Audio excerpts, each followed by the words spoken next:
Kanye West gets sued for this. Trisha Paytas tries to cancel TikTok star Addison Rae. Thorne gets more backlash on OnlyFans. Plus, we've got a ton of other stories you don't want to miss coming up for you right now on IO. Welcome back to the weekly roundup, everyone. I'm your host, Johnny Rogers. And I'm Mackenzie Smith. And as you know by now, we've been wrapping up our weeks with this roundup, spilling all the tea in the process. Yeah, we're always making the news more entertaining, so if you want to see more videos like this one, just tap that subscribe button and you'll never miss out again. Plus, make sure you stick around all the way to the end of this one as well, because we got tons of bonus content. Yeah. But without any further delay, let's get right into our weekly roundup. Alright, so starting off the roundup, we have a story with Trisha Paytas. So Trisha Paytas has been all over TikTok recently, and she's been spending her time on that pretty much just like calling influencers out, where they're making videos on the Ace family and James Charles. And even though Trisha is usually one of the most hated people on the internet, she's starting to gain fans again, and people are starting to shock themselves with how much they're agreeing with Trisha. But it seems like the support might be over, because she's now getting some backlash after trying to cancel Addison Rae. So as you know, the internet generally cancels white people that say the N-word. However, Trisha tried to cancel Addison Rae for not saying the N-word.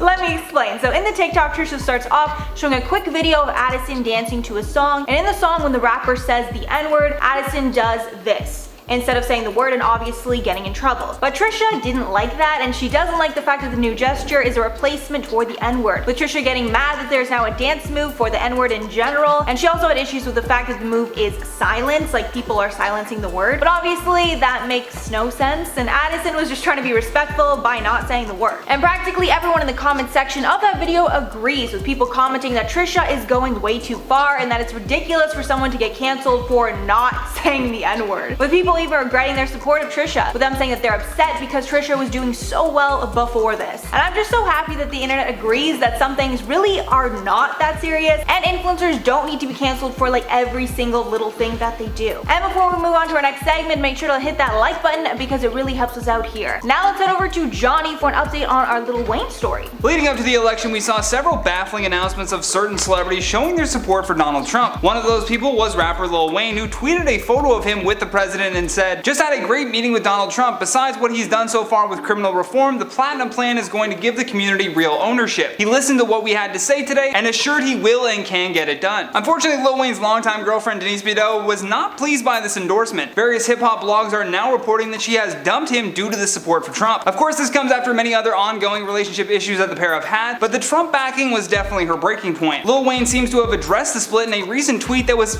kind of cryptic. In the tweet he said, "I live the way I love and love the way I live. I'm a lover, not a lighter, because they burn out. I am an eternal fire and burning love. Either leave with a tan, a third-degree burn, or stay and die in love. You're sweating. Sincerely, the fireman." I mean, first of all, regardless of his political support, if you put a DJ Khaled beat under that tweet, it would be a fire song. Mac, what are your thoughts though on this story? Could you overlook your partner's political opinions, or does that affect the relationship too much? I think it's tough. There's kind of two camps. One camp is that their political opinions really say a lot about who they are and their core values, so that would impact how your relationship would grow. But then on the other side, there is way more to life than politics. So it's such a tough divide. I think it depends. It's a case-by-case basis. I agree with that. Yeah, it really depends on, like you said, where their values are, especially if they were planning on raising children together, or if anyone for that matter has political arguments. You really got to take that stuff into consideration at least. But it was so funny when I saw that he was dumped because of that. I mean, I doubt that's like the full reason.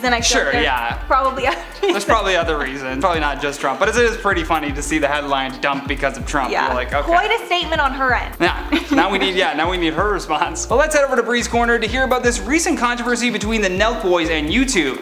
Brie, are you with us? Yes, thanks guys, I'm here. So the Nelk Boys aren't rolling in the dough, so to speak, and a lot of people want to know why. According to Social Blade, their videos rake in between 800,000 to 3 million views on average, so they should in theory be making a lot of money from their platform, judging by the amount of views that their videos get. But it turns out that lately that's quite the opposite of what's been happening. Their channel has been something of a YouTube target, as their content has been getting demonetized and age restricted, so not only are they not making as much money as they could be, but with these limitations implemented by YouTube, their content just isn't being promoted as much on the platform. There was even a point earlier this year after their channel was age restricted where they said that they might even leave the platform. Just recently, the Nelk Boys shared a snapshot of their YouTube revenue with their fans via Instagram stories, which showed that for one of their recent videos that got about 15 million views, they only made about 23 cents. Yeah, that's it. Really, they've just been relying on merch sales and the odd brand deal here and there for their revenue, but they're still making much less than one would expect. Social Blade estimates that the channel should be making almost $2 million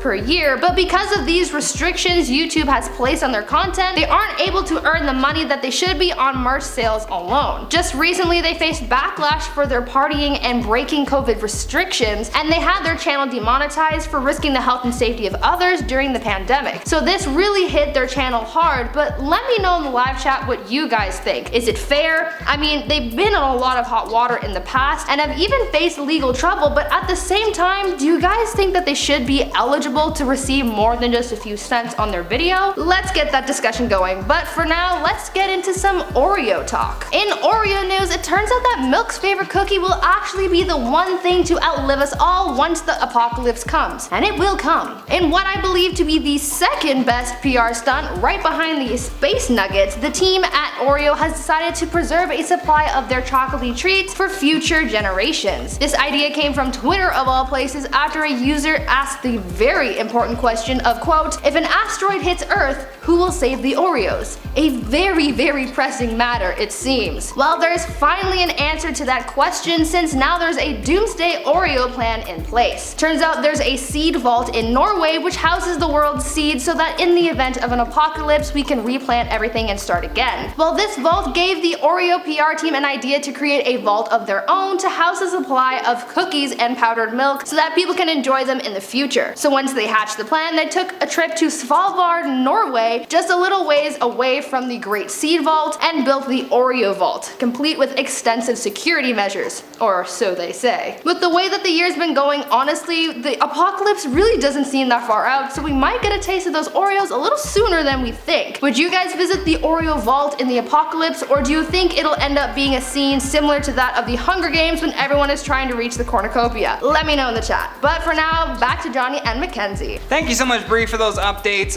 Would you go to the Oreo Vault? No. You know what? This might be controversial. I don't like Oreos that much. The cookie part is good. Mini Oreos are so good for some reason. Like the mini Oreos difference to regular Oreos. Someone explain that to me. It's the cookie to cream ratio, I think. Yeah, that might be too much cookie. Mini are so much better. Not enough cream. No, see, I need more cookie, less cream. Oh, that's what I like. I see. Nah, Would you? No, you like Oreos? Less cookie. Give me less cookie. Oh, we have some fighting here. Let us know in the chat. Yeah, what's better, the cookie or the cream? Obviously the cookie, but okay. Well, we'll see what the premier chat has to say. But the Nut Boys as well, I recently just watched one of their vlogs and it was like crazy the millions of views that they're getting in. And I always knew that they were making a majority of their money off of like merch sales, licensing deals with certain, like Full Send was started as a licensing deal. Now they're partnered up with the UFC as well as Howler Monkey Whiskey. Crazy. Big partnerships, like they're business-wise, they're doing the right thing, but YouTube is kind of giving them like the boot. I feel like YouTube is in such a wrong here.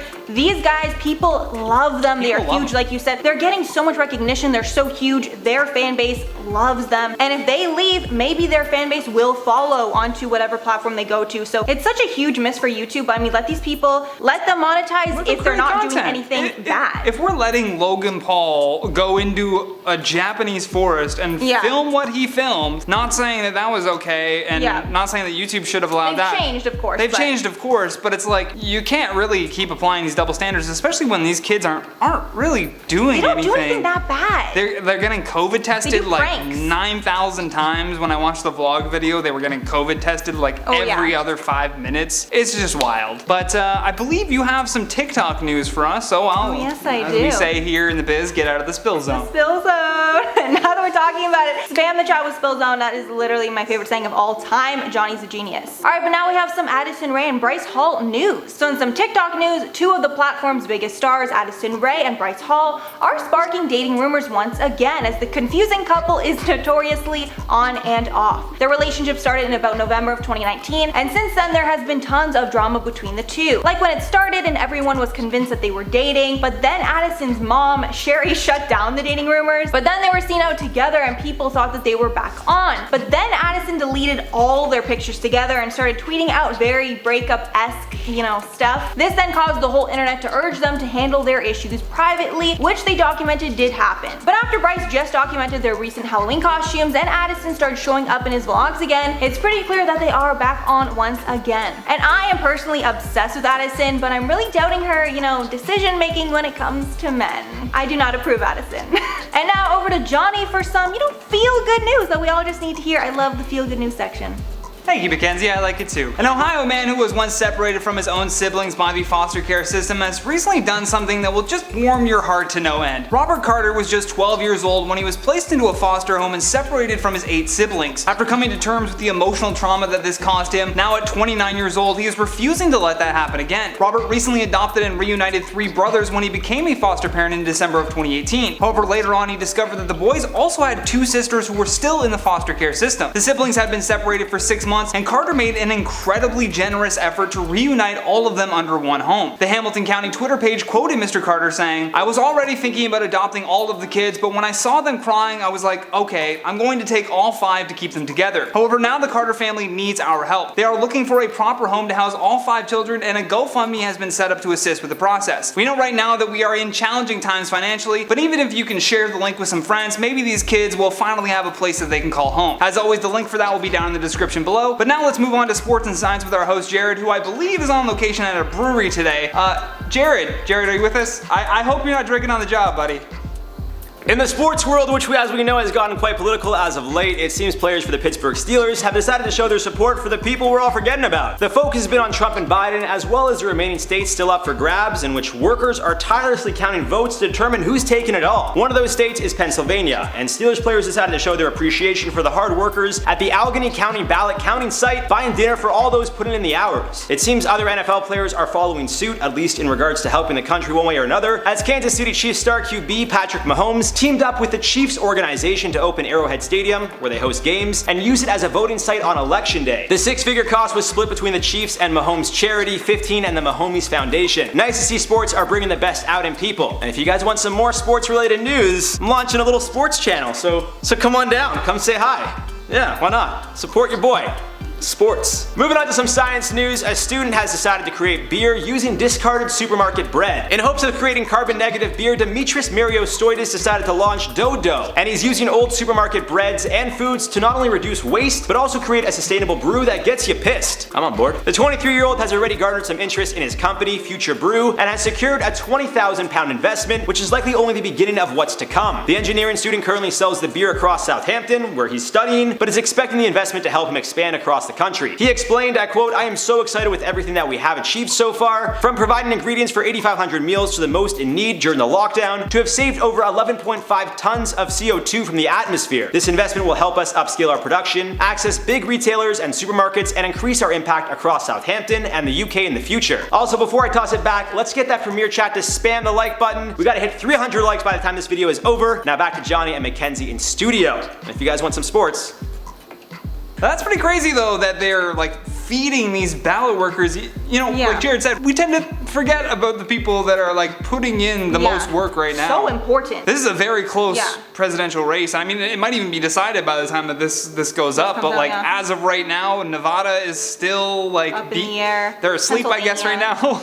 So Nevada is the last state that we're waiting for, but I'm pretty sure Joe Biden is going to come through. Yeah, it looks like it. It looks like it, and then Trump's going to be like, "Can him again, can it again." But to go back to the point, yes, those ballot workers really are the ones that are doing all of the work and making this all possible. And I can't even imagine the tense, stressful situation it would be right now with so many eyes on you, I'm assuming, if you're counting ballots right now. But you know what? Let's get away from the political, the stressful stuff, and let's move on to some ridiculous news about Bella Thorne. It's always ridiculous when it's Bella Thorne. Bella Thorne is back in the news because she once again made people on OnlyFans very mad at her. It started when OnlyFans released a promo video on Twitter for Bella's new song called Lonely, with the promo saying that the raunchy music video is going to be exclusively on OnlyFans. And after all the drama Bella had with OnlyFans a few months ago, fans and other creators creators are really not happy, with people in the replies of the tweet calling the company out for still promoting Bella, even though she single-handedly ruined their tipping system and changed their platform for the worse. As well, other creators called out OnlyFans' blatant lack of respect for their creators, with them still promoting Bella and her music, even though the vast majority of creators do not like her or the way she has changed the platform. And then there were a few savage people who just called out the song for being terrible. You know, we can all have our own opinions there, but I just thought it was pretty funny. And now throwback to Johnny for a big story on Kanye West getting sued. In other news, Kanye West is now tangled in a $1 million lawsuit from employees at his Sunday service opera. Those employees are now accusing Kanye of not paying them. His first opera launched in November of last year and debuted at the Hollywood Bowl, which featured his famous Sunday service choir. Although now that we are a year removed from this event, it has become the centerpiece for a hefty lawsuit. The Blast has acquired documents that put Kanye and Live Nation on the defending end for failing to provide pay stubs and failing to pay minimum wage and overtime, among many other grievances expressed by the choir. A hair assistant, for example, also complained that her pay was very delayed and that she is still waiting for unpaid wages. In addition to the money that they are owed, the plaintiffs will be seeking continuing wages, damages, civil penalties, statutory penalties, and attorney fees and costs. The lawsuit also details that several other performers had also not been paid. This includes production teams and background actors that performed as audience members, which is kinda hilarious that he hired actors to sit in his audience when any hardcore Kanye fan would have paid him just for that experience. The bizarre thing is that this isn't even the only lawsuit that Kanye is in right now. He's also being sued by a tech company called My Channel Incorporated that claims to have helped him promote his Yeezy apparel back in 2018. Again, they completed this task and saw no revenue in return. Allegedly, Kanye had broken the terms of his oral partnership agreement when he failed to provide the $10 million investment that he initially had promised, as well as the $7 million that he owed the My Channel team for their work with his Yeezy brand. Let us know in the chat though if you think Kanye will pay up what he owes or if he's gonna try to sweep this all under the rug. So it's interesting, how is Kanye losing all this? Maybe he spent it all on his, failed presidential campaign. His conceited presidential campaign. Even though he got a shocking amount of votes, which is a little upsetting. It's a little concerning because that's just gonna make him want to run again in 2024. He's like, what, 16? I didn't even consider that. Yeah, no, that's what he said his plan was, gonna run again in 2024. So it's like, we'll see what happens then. Yikes. Maybe he'll be doing his Kanye best then. With that though, let's check out some of your comments from our last weekly roundup. So Captain Avi says, y'all ever stop and think that he doesn't even notice they replaced his wife? Oh, you're talking about Melania Trump. Possible. Yeah, very possible. It's very possible that he doesn't even notice. My Fantastic Nail says, so sad all of this coming out with Tati Westbrook. I used to look up to her when she had just started out. I never expected her career to end like this, but I stopped following her after the truth came out on the Bi Sister scandal. Yeah, you're sharing the same sentiment that a lot of people are feeling right now. I mean, that was shocking for everybody. It's really unfortunate. Like, she's so wholesome and great, and then it's like, whoa, was she actually just really shady and was just kind of using her subscribers for money and being just not a good person? Yeah, not a good role model. Exactly. Really not. Then Shannon V says, y'all are so cute with your news broadcasting. Get it and like the change. Love the positive stories the best. Positive stories are the best. I'm happy that we can start, shoehorning those in there. Also, he was in the newscaster getup today. I didn't get the memo. I didn't send out the memo. Or actually, I did get the memo, but I just didn't listen to it. So there's two stories. I did get the memo. I feel like Office. Have you ever watched Office Space? No. Oh my god. He's like, the boss keeps coming over to his desk going, did you get that memo that I sent out this morning? Because the memo is very important. And he's just, whatever. If you get it, let me know in the premiere chat. That's what I thought of right away. Angie Florio says, a lot of y'alls today. Y'all could have said Brie's room and didn't. Shaking my head. That really is a miss on our part. That was a total miss. Yeah. I mean, but we already switched it from Gabby's corner to Brie's corner. So if we switch it to Brie's room, the editor is just gonna quit on the spot. Seriously. We don't want to lose Danielle like that. She's doing very well with these roundups. Yeah, she's great. We love you, Danielle. Shout out Danielle. Seaside Seal says if Mackenzie had a body double, it would be Abigail Breslin. I have heard that before. I remember back in the day when she was a little younger, we used to look a lot more alike when we were both younger, so. I was like, how do you feel about that comment? I wasn't sure. I feel like it's a good comment. It's a compliment. It's a good compliment. I'm throwing a nice Mackenzie compliment into the questions here. Either way though, guys, that has been our weekly roundup. Thank you so much for watching, and thank you to the most amazing team behind the scenes for all of their hard work. If you enjoyed this video, then please leave us a comment down below with your thoughts on today's stories. And for more like this one, all you have to do is tap that playlist when it pops up at the very end. But for now, my name is Johnny Rogers. And I'm Mackenzie Smith. Until next time, stay classy. Bye. Our little Wayne. It sounds like we're talking about a son that went off to school. My little Wayne. Mac, what are your thoughts though on this story? Sorry, say that again. I was sticking my hair. Sure. Oh, I know this is going in the bloopers. Every time I walk in, it's always in the bloopers. So hello, bloopers. Just recently, the Nelk Boys shared a Snapchat. I can't read anymore. Now they're talking about spam with spills among. We're real talk. Dimitris Mariostodius, I just went for his name, that's not how you say it. 15 and the Mahomies found, You are drunk. Yeah, seriously, eh?